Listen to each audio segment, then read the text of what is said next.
Hey everybody, welcome back to another video. This is Pat. And Gina. And we are here to discuss what we believe our top 5 picks for the Anaheim A1 opener is for 2024.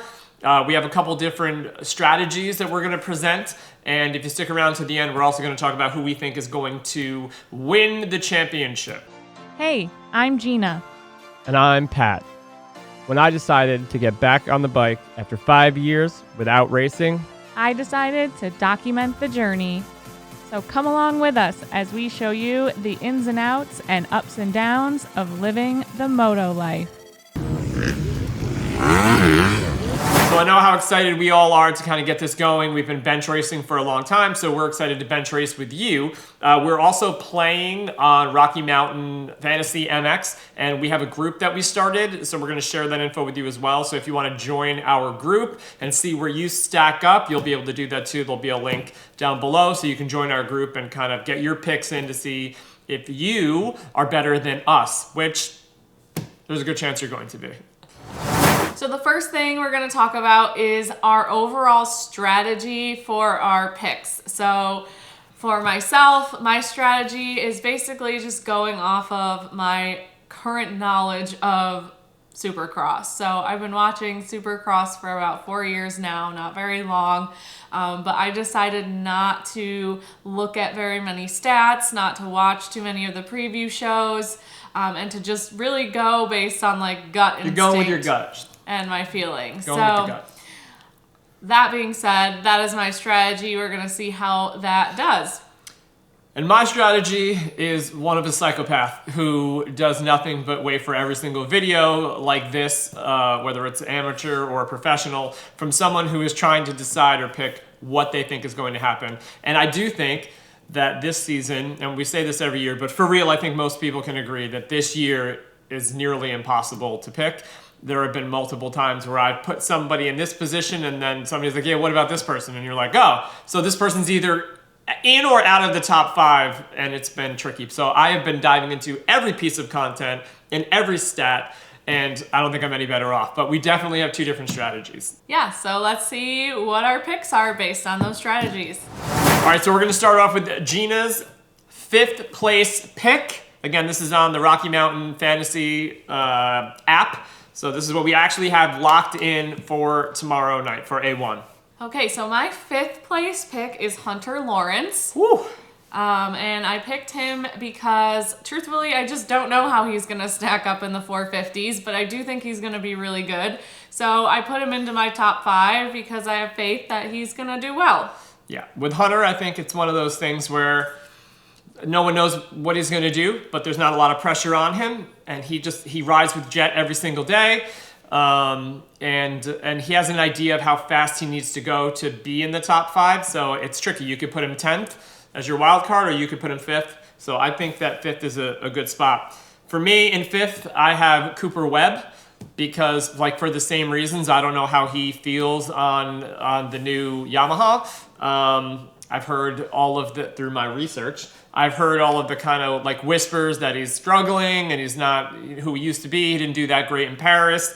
But I still think that he's got a wild way of kind of turning it on when he needs to and when you least expect it. So I can't put him in like the top 4 yet, but he's definitely in my top 5. Okay, and so 4th place, moving on, I have Chase Sexton. Ooh. And the reason I put him in 4th is because he's on a new bike, and again, not sure how he's gonna do on the bike. So based on the other people that I have ahead of him, which we'll get to, I felt like that was the right place to put him. Yeah, so here's where I'm probably gonna have many enemies, and that's okay.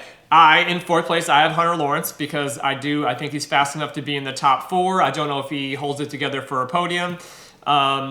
But yeah, I don't know about Chase, so we'll figure Chase out as we get further up the line here. But I have Hunter Lawrence in 4th. I think that, again, he's been riding with his brother. He knows how fast he needs to go. I don't know as a rookie if he's going to be up there with some of the other heavy hitters, but I think it's a respectable place to put him.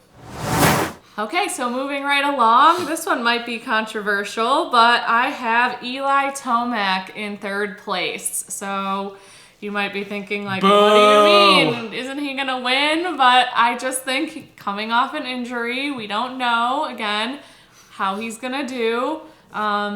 And I just, there were 2 other people that I thought might pull it out over him. So I have him in third, Eli Tomac. All right, so for third, I have Kenny. I have Ken Roczen for third because he's the only one that really was able so far to give Jet a run for his money, except Chase Sexton, and I'll talk about him shortly. But I think Kenny is just like kind of amped up more than he's ever been this year.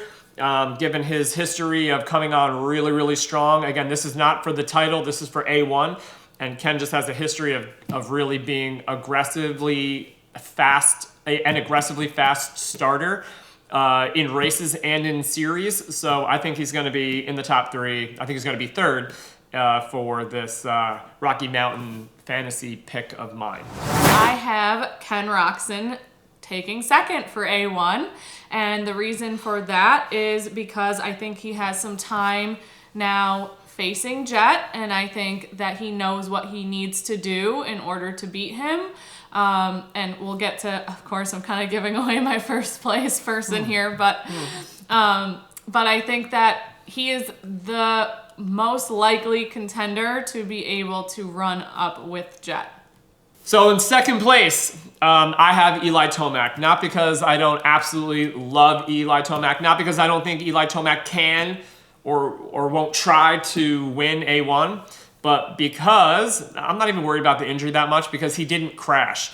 If he crashed and had some wild get-off that maybe emotionally he had to come back from, then I would say maybe he finishes a little bit further back. But since he stayed on the bike, he didn't hurt himself like flying off the bike where mentally he has to recover. And he not just had to, but he just had to kind of rehabilitate his leg and his Achilles. I think that it's less to get over. So after he got through the arc of depression from like losing the title and having something that wild happen, I think that once it turned back on, he's on. But I also think in his older age, he's more intelligent. So he doesn't need to win this, meaning it's often said that you can't win the championship at A1, but you can lose it. So I think he's very well aware of that, and he's kind of seasoned where he doesn't need to, succumb to the pressure of winning A1. I think he'll be happy with the top 3 personally. But I do think he's capable of winning. If the win is there, I think he'll go for it. But because he's more intelligent, I think now, and he has the goal of winning the title to redeem himself, I think that he's gonna. It's accurate for me to put him in second. Okay, moving on to first place. I have put Jet Lawrence in first place. I think that Jet is just sort of in his own lane right now. I think that his style is something that some of the older riders are having trouble keeping up with. And so I think he's just going to continue to win. So that's why I picked him. That is a good pick, and it might be an intelligent pick. It is an intelligent pick. I think I picked the same one. So I also think that Jet is going to win. And so this does 2 things if you've listened this far. One is you can see that I'm on the Jet Lawrence bandwagon. I'm a huge Honda fan, always have been, so there's a little bit of bias in there. Talent-wise, I think he's amazing. I know his track record in Supercross is kind of like some people are saying it's not that great. It's phenomenal. His track record is phenomenal. But his track record kind of like at A1, I don't know how great it is. Kind of similar to the Triple Crowns. Like there's just certain conditions where he doesn't do that phenomenal. But I also, for the same reason, I think Eli could either win or get second. It's the same thing I think of Jet. I think Jet is also very intelligent. And maybe there's outside pressure on him to win, but I don't think he needs to. I think he also is going for a title. He said in an interview that he wants race wins. He wants to get up there with McGrath at 72, but he doesn't care how he does it. He just wants to win the titles. That's what he said a couple times in different interviews. So I think that because of that, he is smarter or more intelligent now than he is just pin it to win it. So I still think based off talent and like his preparation, I still think he's going to win. Yeah, so that's my pick. He's my pick also to win it. But this also means that I don't have Chase Sexton even in the top 5.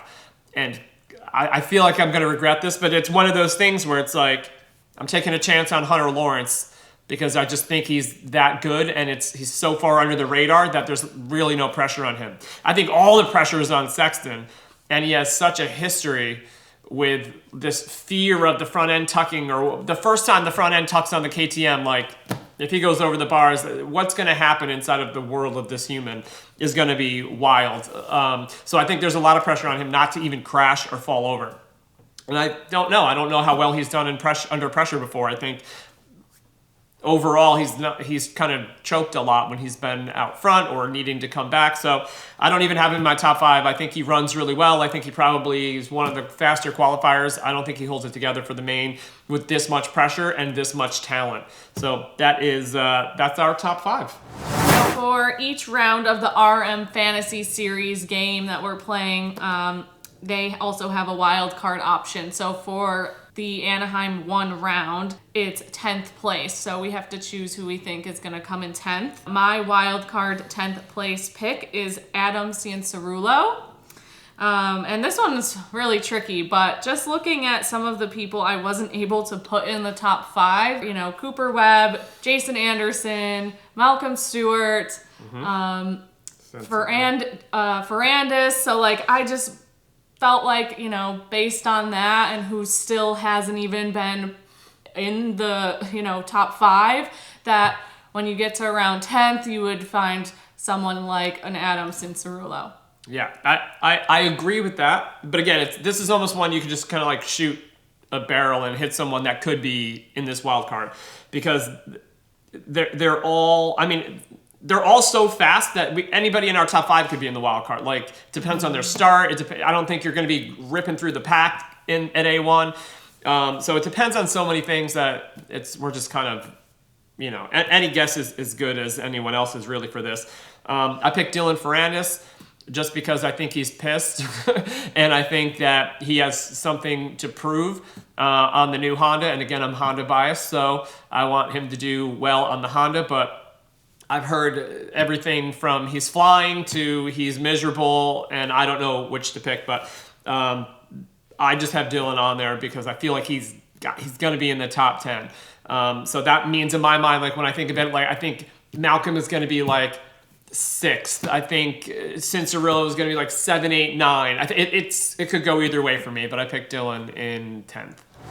Okay, so we're super excited to watch, and we're super excited to be playing RM Fantasy. We actually made a group so that you can see how your picks stack up if you want to play with us, alongside us. So our group name is Mahans Racing, and the password to join is Mahans200, and we're going to link that down below. It's totally free to play. It's totally free to join our group. We just thought it would be fun to, include those of you that are watching in, the game and in the fun, to see how your picks stack up with ours. And we'd also love to hear from you in the comments. Do you agree with our picks? Do you totally disagree? What are your top 5? Who do you think's coming in 10th?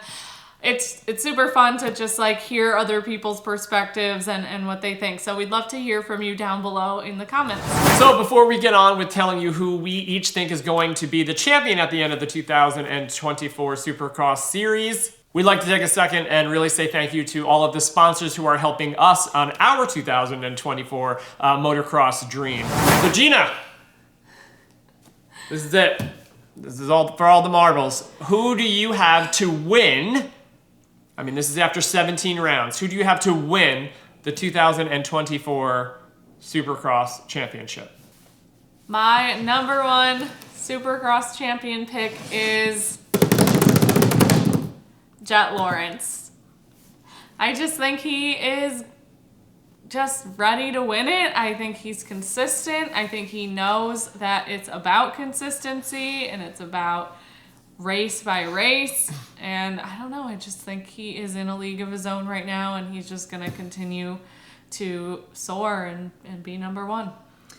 That's a great pick. I would love it if Jet wins. And there's a strong part of me that thinks that he is going to. I think that he already has in his mind that he knows how to beat these guys. He just has to figure it out in Supercross. So he might not win all of the rounds. I think he's going to win a lot of rounds. But I have to say that in my heart, with zero actually logic or reason behind this, I think that Tomac wins it. I think that's just the dream story, that he loses the title in the last round on a ridiculous injury. He comes back in the best shape ever, in beast mode, and just maybe takes a little time to figure it out, but he comes back, and I think he wins the title, and he goes out like the man, because he's the man. All right, guys, so once again, if you want to play along with us for this Supercross season, head to rmfantasymx.com. We're going to link it down below, and make your picks for Anaheim 1 tomorrow. Also, don't forget to join our group if you want to follow along with us and see how your picks stack up with our picks. Our group name is Mahans Racing, and the password is Mahans200. Also, don't forget to like and subscribe on our channel to follow along with our next video and all of the amazing videos to follow. See you next time. Bye.